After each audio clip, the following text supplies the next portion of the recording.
Hi, and welcome to my channel. My name is Lolix. Today, we'll be taking a look at Part C of the listening section of a sample OET test. Let's listen to the instructions. Part C. In this part of the test, you'll hear two different extracts. In each extract, you'll hear health professionals talking about aspects of their work. For questions 31 to 42, choose the answer A, B or C, which fits best according to what you hear. Complete your answers as you listen. Now look at Extract 1. Extract 1. Questions 31 to 36. You will hear an interview with a midwife called Christina Morello, who's talking about the time she spent working as a volunteer in South Sudan. You now have 90 seconds to read questions 31 to 36. Now, read the questions given and try to answer them as the conversation is being spoken. We'll pause after each section in the dialogue to discuss the question related to it and answer them.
Today we're talking to Christina Morello, who's recently returned from South Sudan, where she was working as a volunteer midwife in a field hospital. Christina, could you tell us why you wanted to go and how you felt? Well, I first arrived at the decision because I was dead set on making a difference to people who had nobody to turn to in desperate times. And, to be honest, from a selfish point of view, I naively thought it would be an adventure. I was just worried that the charities wouldn't need midwives. You always hear about the huge demand for nurses, and my experience lies in delivering babies. My parents, on the other hand, were terrified. They understood the risks better than me and realised that I could be working in very dangerous settings and that I hadn't properly prepared myself. They also warned me about homesickness and being away from my family for so long, something I hadn't really considered until they brought it up. Question 31. When she was thinking of applying to go to South Sudan, Christina was most concerned about whether A. her skills would be required, B. she would miss her home and family, or C. she would be put in a dangerous situation.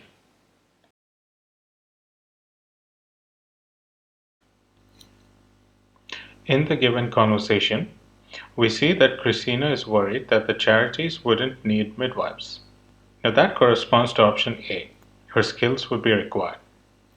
Option B was she would miss her home and family, which can be seen in the word homesickness. However, that is a concern of her parents and not of Christina, so option B can be crossed off. Similarly, option C, whether if she would be put in a dangerous situation, is also something that her parents are worried about, not something Christina was worried about. So the correct answer to question number 31 is option A. Her skills would be required. So, was your role in Sudan very different to the one you'd been doing in the UK before you left? Very much so. The role entailed a huge variety of tasks, and they were all demanding in different ways. I helped set up maternity departments and trained local midwives in rural health centres. That was incredibly rewarding. Yeah. Watching my knowledge and expertise being passed on to other midwives and seeing them help the women in very remote areas who would otherwise have no access to maternity services felt so satisfying, like I was really making a difference. But what really shocked me was the sheer volume of deliveries I was dealing with. It was astonishing. There seemed to be a never-ending stream, and a lot of them were complicated. I regularly worked 36-hour shifts. Oof. Question 32. What aspect of her role in South Sudan surprised Christina? A. The long working hours. B. The impact on the local people. Or C. The number of births she had to deal with.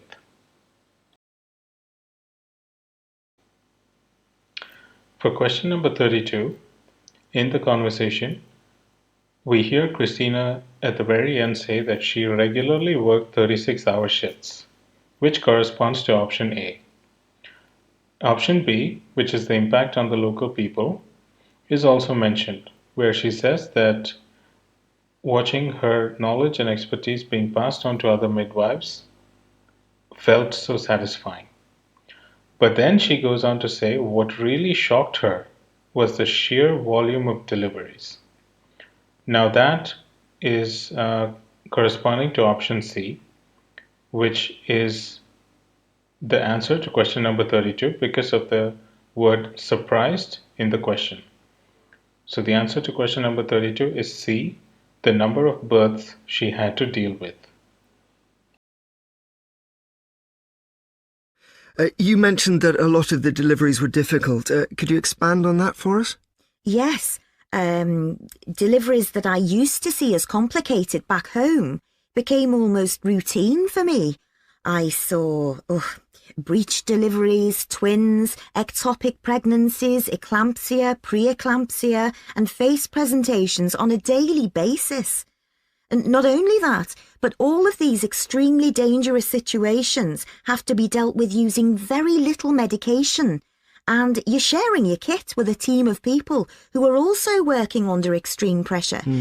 There's a desperate lack of funding for clinical equipment, which is why our work is so important. People don't use contraception, and they have huge families. The more children a mother has, the more complicated the delivery. In South Sudan, up to 13 children isn't uncommon, and that often leads to difficult and dangerous births. Question 33. Christina suggests that complicated deliveries in South Sudan are related to A.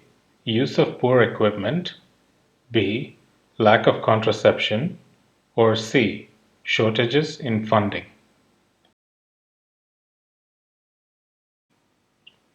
For question number 33, option A, use of poor equipment, is not mentioned at all in the conversation. Christina does say that there is a lack of funding for clinical equipment, but that doesn't mean that the equipment is poor. So option A can be crossed off.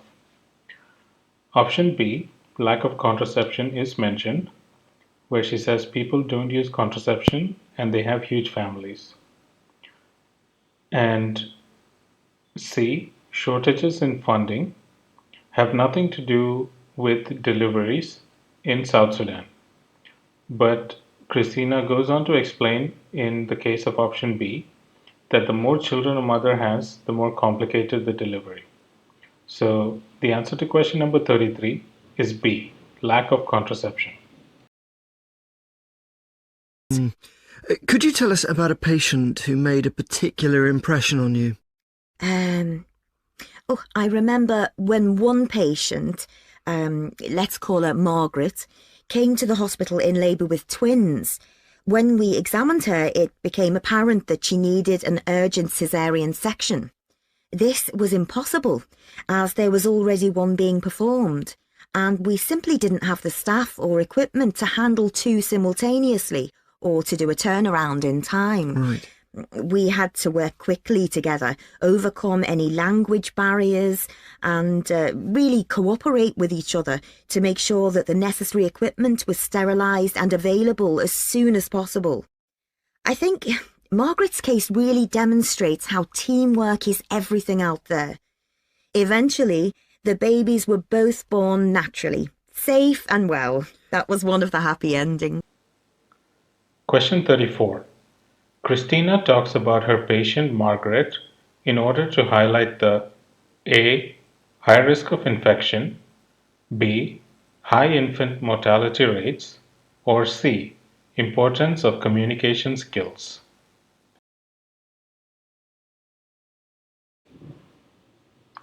Question number 34.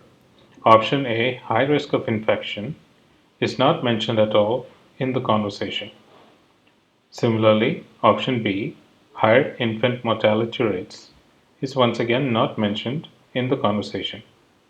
Option C, which is importance of communication skills, is mentioned in the conversation. We hear it when Christina says that they had to work quickly together, overcome any language barriers, and really cooperate with each other to make sure that the necessary equipment was sterilized and available as soon as possible. So the answer to question number 34 is C. It must have been quite a culture shock for you. What was most difficult for you to get used to? I was in what's called a medium risk placement, which meant that fairly strict rules applied, and that took some getting used to. We weren't allowed to leave the hospital complex after nightfall, which was strange, but not too much of a problem, as I was usually only fit to have dinner and fall into bed anyway. The worst thing was constantly feeling dirty and uncomfortable. There was no break from the heat and humidity, and we only had bucket showers and a limited water supply. Oh, the bugs didn't help matters.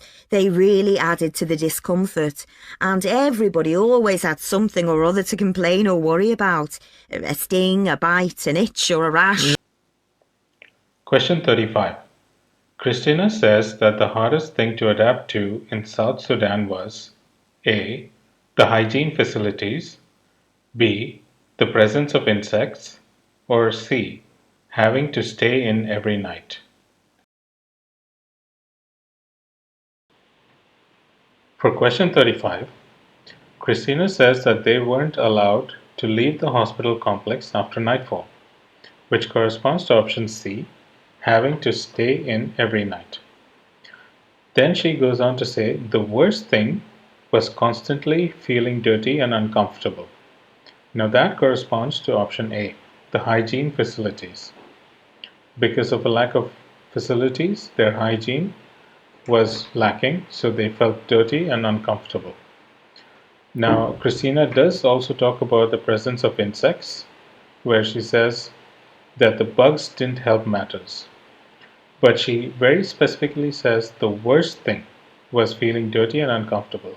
So the hardest thing to adapt to in South Sudan was A, the hygiene facilities. So what qualities would you say are the most valuable for anyone who is thinking of volunteering? Obviously, you can't apply unless you have all the qualifications, experience and skills that they're asking for. That's a given. Right. Language skills are a huge bonus. If you've even the most basic grasp of the local language, it'll get you out of all sorts of tricky situations. But what you really need is the ability to cope with the unexpected and be up for anything. When you're working in such extreme conditions, your team's the only thing that keeps you going. So if you put up obstacles, you'll cause more problems than you solve. Question 36. In Christina's opinion, what is the most valuable skill for a midwife working in South Sudan? A. Having a wide range of professional experience. B. taking a flexible approach to your work, or C, being able to speak the local language. For question 36, Christina says that you can't apply unless you have all the qualifications, experience, and skills, which corresponds to option A, having a wide range of professional experience. But this is the very basic that you need in order to apply, so it doesn't count as a valuable skill. So option A can be crossed off. Then she says that language skills are a huge bonus. So option C could be the answer.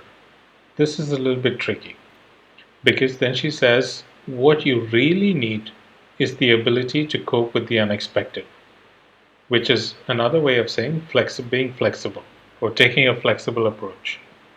So while this is confusing, the phrasing what you really need can be seen as the most valuable skill.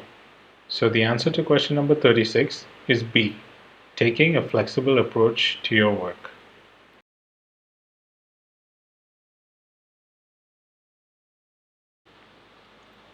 That concludes today's lesson. If you have any questions or any doubts, please leave a comment. Thank you.